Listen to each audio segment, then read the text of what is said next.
नमस्कार, खबर विशेष में आप सभी का स्वागत है। आपके साथ मैं हूं नूरी कायनात। कल वित्तीय वर्ष की क्लोजिंग थी, लेकिन बीजेपी ने कल से एक नया खाता खोला। पार्टी ने यह खाता आने वाले चुनाव के मद्देनजर खोला है।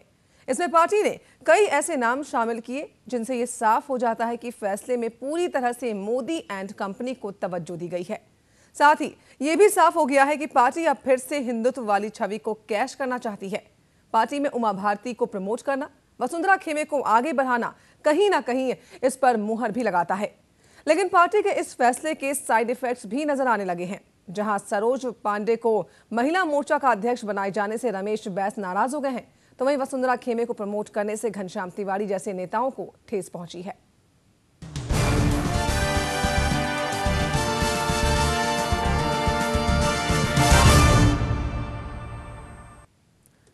तो मिशन एक सवाल कई, तो राजनाथ की टीम पर हम चर्चा कर रहे हैं और यही जानने की कोशिश करेंगे कि ये टीम कितनी संतुलित है, किसके चेहरे पर मुस्कान आई है इस टीम की घोषणा होने के बाद, तो किसको निराशा हाथ लगी है।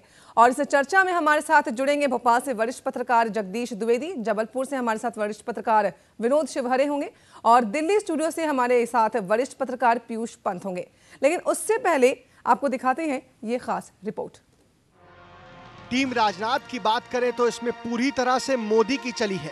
पार्टी ने उन चेहरों को खास महत्व दिया है जिनकी छवि कट्टर हिंदुत्व वाली है। मसलन राजस्थान से मोदी की नजदीकी माने जाने वाली वसुंधरा के खेमे को प्रमोट किया गया है। यहाँ की किरण माहेश्वरी को उपाध्यक्ष बनाया गया है।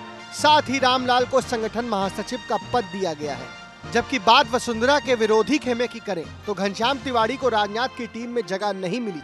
ऐसी संभावना जताई जा रही थी कि राज्य का राजनीतिक समीकरण साधने के लिए तिवारी को केंद्रीय संगठन में पद मिल सकता है। टीम के ओम प्रकाश माथुर को पद नहीं मिला। मोदी ने अपने लिए बैटिंग कर रहे चेहरों की मदद तो की, पर संगठन स्तर पर साथ दे रहे माथुर को वो शायद भूल गए।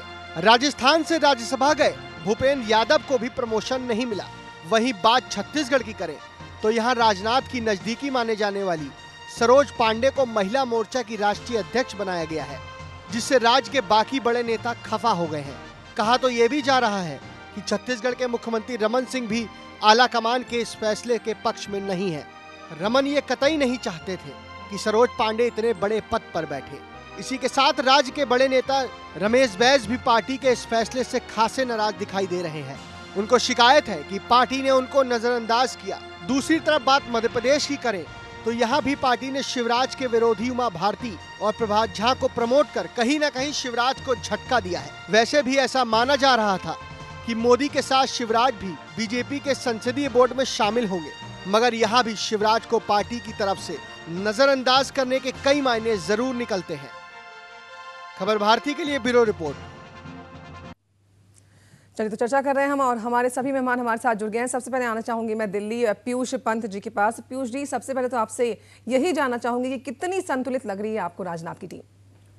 देखिए, राजनाथ ने जो है वो अपने हिसाब से उन्होंने संतुलित करने की कोशिश करी है, लेकिन इस संतुलन में क्या हुआ है कि नरेंद्र मोदी को दिमाग में रख के, क्योंकि 2014 का चुनाव अगर उससे पहले भी होता है अगर लोकसभा का चुनाव, तो आप उसको मानिए, तो ये नरेंद्र मोदी को चुनाव में वोट लाने का एक जो है जरिया बनाया जाएगा। नरेंद्र मोदी के नाम पे वोट मांगे जाएंगे, तो इससे नरेंद्र मोदी की इसमें जो है बहुत बड़ी भूमिका है इस पूरी टीम के को कॉन्स्टिट्यूट करने में। और ये साफ दिखाई दे रहा है, क्योंकि आप देखिए, चाहे बिहार हो, चाहे छत्तीसगढ़ हो, मध्य प्रदेश हो, सब जगह जो है आप जो है वो गुजरात हो, सारे जो मोदी के खास करीबी माने जाते हैं वो लोग वहाँ पे हैं। तो एक बैलेंस बैठाने की कोशिश, आप देखिए राजस्थान का अगर उदाहरण ले आप, तो ये बात सही है कि वसुंधरा राजे इस समय जो है, चूंकि उनको पार्टी का अध्यक्ष भी बनाया गया है और पूरे आने वाले चुनाव की कमान उनको दी गई है, तो निश्चित रूप से उनका तो प्रभाव पड़ना ही था और उनके आदमियों को रखना जरूरी था तालमेल बैठाने के लिए, क्योंकि बेसिकली चुनाव जीतना ये मकसद है। तो मुझे लगता है कि देखिए, असंतोष तो होता है, कहीं भी होता है, और बीजेपी में वैसे भी इस समय बहुत सारे क्लेमेंट हैं और पद कम हैं। अब प्रधानमंत्री के लिए बहुत सारे क्लेमेंट हैं, तो इस तरह से कहीं ना कहीं असंतोष रहेगा। लेकिन मुझे लगता है कि ये चुनाव को देखते हुए सारी कवायद की गई है और राजनाथ सिंह की उतनी नहीं चली है जितने की नरेंद्र मोदी की चली है। जी बिल्कुल। जगदीश द्विवेदी जो कि वरिष्ठ पत्रकार है वो जुड़ गए हैं हमारे साथ भोपाल से। जगदीश जी, आपको कैसा लग रहा है, इस टीम में संतुलन बनाने की कोशिश तो की गई है लेकिन कहीं ना कहीं नाराजगी देखी जा रही है, मोदी को ज्यादा इंपॉर्टेंस दी गई है? देखिए, मेरा मानना है कि मोदी को इम्पोर्टेंस मिलना तो पहले से ही तय था जी। क्योंकि भाजपा में आज जितने भी नेता हैं उनमें मोदी एक सर्वशक्तिशाली नेता बन के उभरे हैं, पहली चीज जी। और दूसरी चीज ये कि मोदी जिस तरह से मोदी का विराट व्यक्तित्व भाजपा में ही सामने आया है, उससे पार्टी के दूसरे नेताओं का कद कहीं ना कहीं कमजोर हुआ है। मोदी की तीसरी बार मुख्यमंत्री बनके उन्होंने साबित कर दिया कि वो एक लोकप्रिय नेता है और भाजपा के बहुत सारे नेताओं का एक मत अब ये रहा है, क्योंकि उन्हें लगता है कि केंद्र में नेता अब उनके पास वैसा नहीं है जैसा होना चाहिए। और कांग्रेस में अगर राहुल गांधी या सोनिया गांधी या कांग्रेस के पास जो भी टीम है उसको टक्कर देने में अगर कोई सक्षम है तो वो सिर्फ मोदी ही सक्षम है। लेकिन मेरा इसमें मानना है कि इसमें राजनाथ ने अपनी भी चलाई है और राजनाथ का पूरा जोर युवाओं पे रहा है।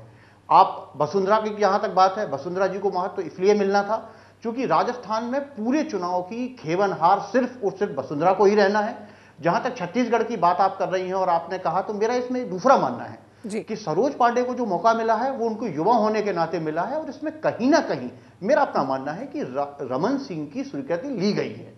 जहां तक मध्य प्रदेश की हम बात करें तो मध्य प्रदेश में जरूर शिवराज को संसदीय बोर्ड में न लेके आलाकमान ने यह शायद संदेश दिया है कि वो फिलहाल मध्य प्रदेश तक ही सीमित रहे।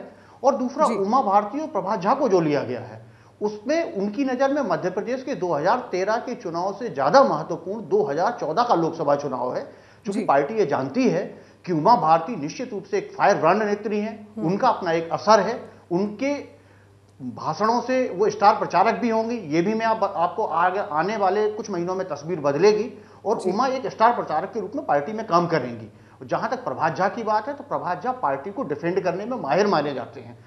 उनका अध्ययन बहुत जबरदस्त है और वो जब भी अपनी बात करते हैं तो तर्क के साथ करते हैं। मेरा मानना है कि इसलिए इन दोनों नेताओं को भी लिया गया है। यानी कि आपके हिसाब से जगदीश जी एकदम संतुलित टीम है, अच्छी टीम बनाई है राजनाथ ने। मेरा बिल्कुल मानना यह है कि ये टीम मिशन 2014 के लिए बनाई है और इसमें राज्यों के चुनाव को उन्होंने उतना मायने नहीं रखा है। उन्हें मालूम है कि शायद छत्तीसगढ़ और राजस्थान में विनोद शिवहरे हमारे साथ जुड़ गए हैं, वरिष्ठ पत्रकार हैं जबलपुर से, उनसे जानूंगी। विनोद जी, संतुलित टीम की हम बात कर रहे हैं और साथ ही साथ जैसा कि जगदीश जी ने बताया कि 2014 को की जो चुनाव है उसको ध्यान में रख के इस टीम को चुना गया है, टीम की घोषणा की गई है, लेकिन कहीं ना कहीं करीबियों को, चहेतों को भी तो जगह दी गई है। देखिए, मेरा ये मानना है कि मुरली मनोहर जोशी जी के बाद में राजनाथ सिंह जी ही एक ऐसे अच्छे राजनेता हैं, एक अच्छे अनुभवी नेता हैं जिनका अभी तक का जो समय काफ़ी लंबा समय राजनीति में बीत चुका है जी। और वर्तमान में जो उन्हें राष्ट्रीय अध्यक्ष बनाया गया है और उन्हें मोदी जी के साथ मिलकर के मिशन 2014 के लिए भारतीय जनता पार्टी केंद्र में बैठ सके, उसके लिए उन्होंने एक नया प्रयास किया है और निश्चित तौर में उनका ये प्रयास काफ़ी हद तक सफलता की ओर जाएगा। जहाँ तक मध्य प्रदेश या छत्तीसगढ़ की बात करें कि वहाँ के मतलब मुख्यमंत्रियों को जो उन्होंने मतलब झटका दिया है, मेरा कहना है उन्होंने झटका नहीं दिया है, उन्होंने सीधा उन्होंने ये व्यवस्था बनाने की कोशिश की है कि मध्य प्रदेश में शिवराज सिंह चौहान और छत्तीसगढ़ में रमन सिंह की सरकार, इन सरकारों ने अपने कार्यकाल के दौरान जनता से जुड़े सर्वाधिक मामलों में, सर्वाधिक प्रकरणों में जितना अच्छा काम किया है उससे उन्हें उतनी ज़्यादा उपलब्धि मिली है और वह मध्य प्रदेश और छत्तीसगढ़ को किसी भी कीमत में बीजेपी के हाथ से जाने नहीं देना चाहते हैं। इसलिए उन्होंने उनको मतलब उस दायरे तक उन्होंने सीमित रखा है और आने वाले चुनाव में जैसे ही इसके परिणाम भारतीय जनता पार्टी के पक्ष में आएंगे, निश्चित तौर में जिस तरीके से मोदी जी को मतलब संसद में ले जाया गया है राष्ट्रीय कार्यकारिणी में, इन्हें भी उसमें शामिल कर लिया जाएगा। चलिए, प्रियंका कौशल हमारी संवाददाता है, वो जुड़ गई है रायपुर से। प्रियंका, सभी कह रहे हैं, हमने सबसे बात की और सबका ये कहना कि संतुलित टीम बनाई है और लोकसभा चुनाव तो है ही मिशन पार्टी के लिए, लेकिन विधानसभा चुनाव को भी ध्यान में रखा गया। लेकिन अगर हम विधानसभा चुनाव की बात कर रहे हैं प्रियंका, तो छत्तीसगढ़ में भी विधानसभा चुनाव होने और छत्तीसगढ़ का कितना ध्यान रखा गया है ये टीम में साफ दिख रहा है। लेकिन ये तो तय है कि विधानसभा चुनाव पर भी नजर है भाजपा की और कहीं न कहीं छत्तीसगढ़ की हम बात करते हैं तो यहाँ जीत की हैट्रिक बनाने की कोशिश भाजपा कर रही है, क्योंकि पिछले 2 विधानसभा चुनाव से लगातार भाजपा विजयश्री हासिल करती रही है छत्तीसगढ़ में और ये प्रयास है भाजपा का कि तीसरी बार भी जीत हासिल छत्तीसगढ़ में करे, तो इसका तो पूरा ध्यान बिल्कुल आला कमान द्वारा भी रखा जा रहा है। और जहां तक टीम राजनाथ की बात है नूरी, तो ये देख रहे हैं कि छत्तीसगढ़ से 9 सदस्यों को शामिल किया गया है उसमें, और बहुत अहम भूमिका तो नहीं सौंपी गई है। केवल सरोज पांडे ही ऐसी थी जिन्हें एक बहुत बड़े भूमिका में जिन्हें रखा गया है, उन्हें राष्ट्रीय अध्यक्ष बनाया गया है महिला मोर्चा का, दुर्ग से सांसद है सरोज पांडे। लेकिन जो बाकी जिन 9 लोगों को शामिल किया गया है कार्यकारिणी में, तो कहीं ना कहीं एक संदेश देने की कोशिश की गई है। अगर हम इन 9 लोगों की बात करें, जिसमें रमन सिंह भी है, पूर्व सांसद करुणा शुक्ला है, सांसद रमेश बैस है, दिलीप सिंह जुदेव है, राम प्रताप सिंह है, और पहली बार 3 मेंबर्स उन्होंने शामिल किए, जो पीडब्ल्यूडी मंत्री ब्रजमोहन अग्रवाल, सांसद चंदूलाल साहू और सांसद कमला पाटले को भी शामिल किया गया। तो अगर हम इन 9 लोगों को देखते हैं नूरी, तो कहीं ना कहीं एक बैलेंस बनाने की कोशिश जरूर की है राजनाथ सिंह ने, और इससे ये संदेश साफ जाता है कि सभी को प्रोत्साहित कर रहे हैं, क्योंकि उनका पहला टारगेट विधानसभा चुनाव भी है। प्रोत्साहित करने की कोशिश की है, संतुलन बनाने की कोशिश की है राजनाथ ने, लेकिन बावजूद इसकी नाराजगी देखी जा रही है। सरोज पांडे से नाराज हैं रमेश बैस।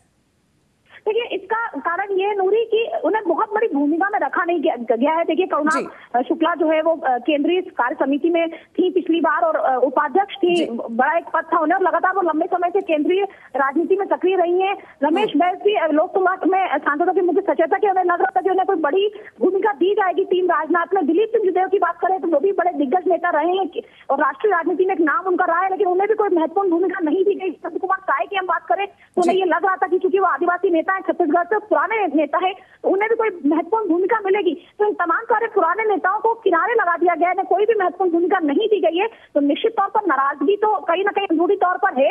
और जहां तक रमेश बैस की बात है, तो उन्होंने इस कल कह भी दिया था कि शायद छत्तीसगढ़ से कोई योग्य नेता नहीं मिला राजनाथ सिंह को, इसलिए उन्होंने कोई महत्वपूर्ण भूमिका नहीं सौंपी है। तो मन की पीड़ा जो थी उन्होंने कल जाहिर की थी मीडिया में, हालांकि बात से वो बाद में पलट भी गए। तो ये तो साफ है नूरी की लोगों में नाराजगी है, क्योंकि जो दिग्गज नेता तो लोगों में नाराजगी है। हालांकि संतुलन बनाए रखने की पूरी कोशिश की है राजनाथ ने, टीम इस तरह से तैयार की ताकि सभी को संतुष्ट किया जा सके, लेकिन बावजूद इसके कई सवाल खड़े कर रहे हैं। मिशन एक है लेकिन सवाल कई है। रुकना एक छोटे से ब्रेक के लिए, फौरन हाजिर होंगे, चर्चा को आगे बढ़ाएंगे।